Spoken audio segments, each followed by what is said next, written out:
Hello again, it's Mark here from Coachbetter and welcome to another one of our top tips from the World Cup. Today we're going to talk about probably or arguably the highest level game of the tournament so far. Spain won, Germany won. And what we're going to talk about is how Germany found a perfect strategy to hurt Spain and create chances, and ultimately a situation that led to their equalising goal.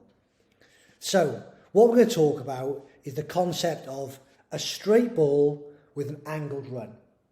A concept that whether you're an individual player, a group of players on the pitch, a team in attack or defence, or a coach is an important principle of the game. And Germany exploited this super well to their advantage. The reason they exploited initially was because of the tactical setup of the team.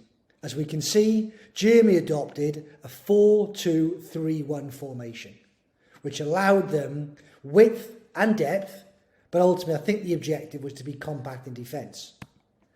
From a Spain perspective, they were a lot more offensive. So pretty much two separate elements of the team. The defensive line of 4 and a holding midfield player, 2 offensive 8s, a false 9 and 2 wide wingers.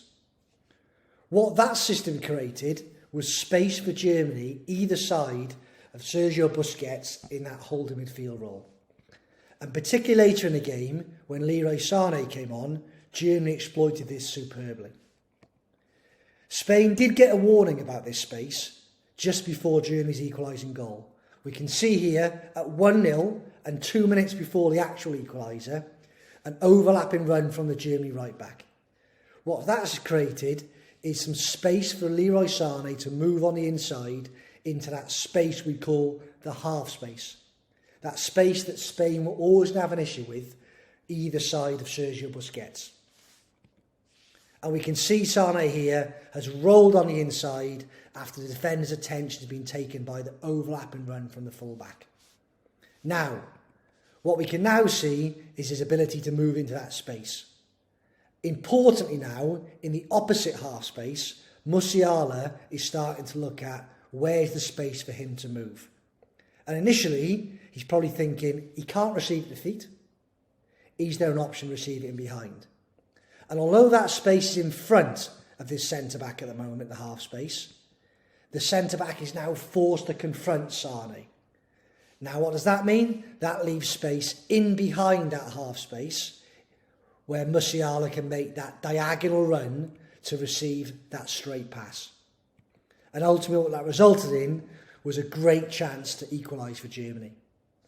Spain didn't learn their lesson, and only a couple of minutes later, very similar situation.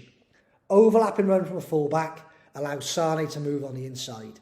And we can already see now Musiala looking at that diagonal run. This time, both Germany's 9 and Musiala decided that they can both make diagonal runs to receive a through pass. And that resulted in both finding themselves through on goal, and ultimately Germany find their equaliser. So, how do we work on this in training? Lots of ways to work on it, but one simple way is to play a small-sided game. What's important is make sure you encompass an offside line. Allow the players to find ways, like here, to play either diagonal ball for a straight run, or as we've talked about, a straight ball for a diagonal run. And these type of practices will help those players do exactly what we just talked about. Long diagonal run, straight ball, and encourage those decisions and actions from your players.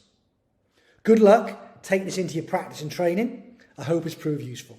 We'll see you again for tomorrow for some more top tips from the World Cup.